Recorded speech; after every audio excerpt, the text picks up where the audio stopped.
Minutos vamos a abordar un tema que por supuesto nos preocupa a todos, tiene que ver con la salud mental de la población en este segundo confinamiento tan estricto después de un año de mucha incertidumbre, de mucha temor, con noticias que no son positivas que recibimos todos los días. Para eso vamos a conversar con Daniela Rojas.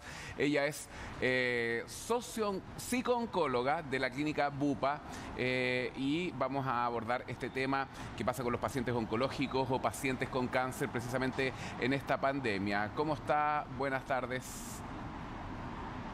Hola Viviana, Karim, buenas tardes. Sí, más allá de hablar específicamente de pacientes oncológicos, quería preguntarle, hacerle una pregunta en términos generales del panorama que estamos viviendo. ¿Cómo enfrentarlo? ¿Qué herramientas a qué acudir? ¿Qué consejos nos puede dar?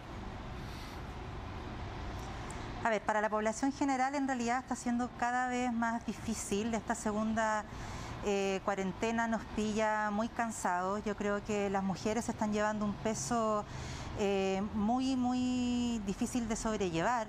La maternidad, la vida laboral, en el fondo el poder llevar todo esto en las casas está siendo muy difícil de poder ajustar la conciliación familia-trabajo, y la verdad que está bien poco visibilizado. Yo creo que hay muchos consejos de lo que podemos hacer por nosotras mismas, pero yo creo que más los consejos se los tienen que llevar probablemente los empleadores, los sistemas, para poder llevar un sistema efectivo de apoyo social a las mujeres en su rol de cuidadores, porque somos las mismas mujeres las que estamos cuidando no solo a los niños, sino a los adultos mayores y también en este caso a pacientes con distintas patologías como son los pacientes oncológicos. En ese sentido, ¿qué cosas podemos entender que son procesos relativamente normales, pensando en esta situación de estrés, que es un segundo confinamiento total que gran parte de nuestro país tiene por estos días, y en cuáles sí tendríamos que requerir de algún apoyo especializado? Porque esa distinción, ¿no?, esa diferencia y tener ciertas alertas es bien importante en este momento. A ver, yo creo que algunas dificultades para conciliar el sueño, algo de la habilidad emocional, ansiedad, la frustración de no poder llevar a cabo todos nuestros roles de la manera en que estamos acostumbrados y con los estándares con los que estamos acostumbrados, nos va a suceder, y yo creo que algo que podemos hacer es tratar de bajar esos estándares, que a lo mejor nos va a costar muchísimo, pero cuando esa intensidad trasciende lo que podemos hacer en nuestra vida diaria y efectivamente nos cuesta no solo conciliar el sueño, sino que mantener un sueño reparador, tenemos un despertar precoz, la ansiedad no nos permite llevar a cabo nuestras labores en la vida diaria, estamos con mayor irritabilidad, nos está afectando nuestras relaciones interpersonales. Yo creo que ya es momento de poder consultar, lo que también se dificulta por la situación en la que estamos, pero hay instancias de salud mental que se están creando, como las videollamadas a bajo costo, incluso en atención gratuita. Doctora, bueno, si esta pandemia y el nuevo encierro, como usted nos comentaba, nos afecta a todos, ¿cómo afecta principalmente a los enfermos, a personas que tienen o han tenido cáncer? Tal vez ellos podrían pensar en suspender sus tratamientos. ¿De qué manera los ha afectado a ellos particularmente el temor al contagio? Tal vez, ¿cómo lo han notado usted en términos prácticos de lo que le toca vivir en el día a día? Si a las personas con cáncer les ha tocado muy duro, a la incertidumbre propia de la patología oncológica y al temor y a la tristeza de haber perdido la salud, aunque sea en un momento determinado, se ha sumado toda la incerteza asociada al COVID, que lo hemos vivido un poco todos, ¿no? En primeros momentos de la pandemia estaba esta incertidumbre respecto a si iban a ser secundarizados en relación a otros pacientes en momentos de escasez de recursos, si es que iban a ser atendidos en las UCI frente a la posibilidad de que no existieran camas o de que no existieran ventiladores.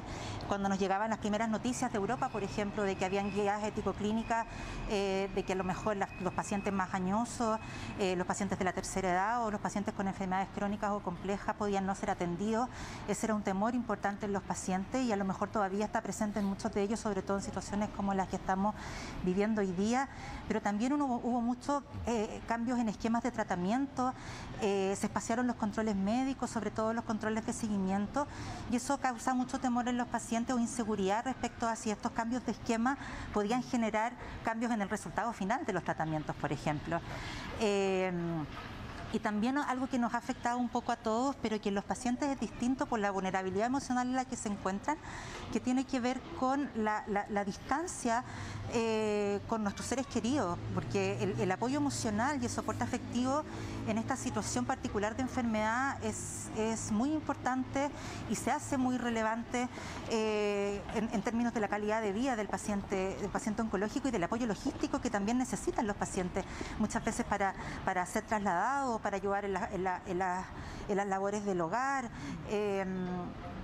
Y eso ha estado efectivamente dificultado por todas las medidas de desplazamiento, por todas también las disposiciones que se han tenido que generar en los centros hospitalarios, de que muchas veces tienen que ir con un solo acompañante, tienen que traer solo sus controles médicos, etcétera. Por lo tanto, hay muchas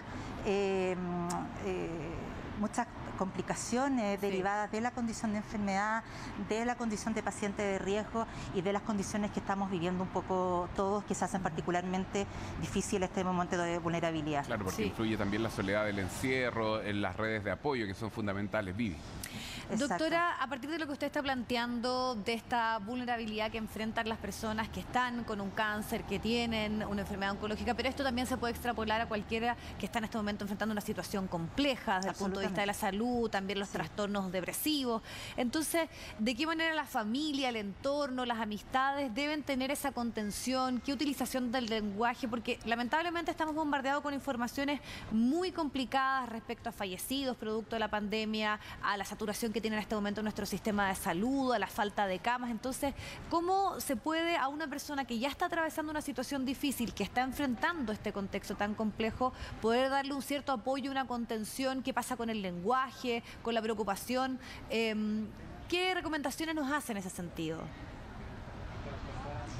Yo creo que es súper relevante en una sociedad que tiende a negar el sufrimiento y que tiende a querer acallarlo rápidamente, también desde nuestra ansiedad como seres queridos, de querer contenerlo y querer apaciguar a lo mejor ese dolor de manera prematura, es darle un espacio y una contención en términos de acoger, no de reprimir, ¿cierto?, a lo que le está pasando al otro, ¿no? Mencionaban los cuadros depresivos, que también es súper importante poder acoger acoger a esas personas en las instancias que uno tiene para eso, que también son muy pocas hoy día.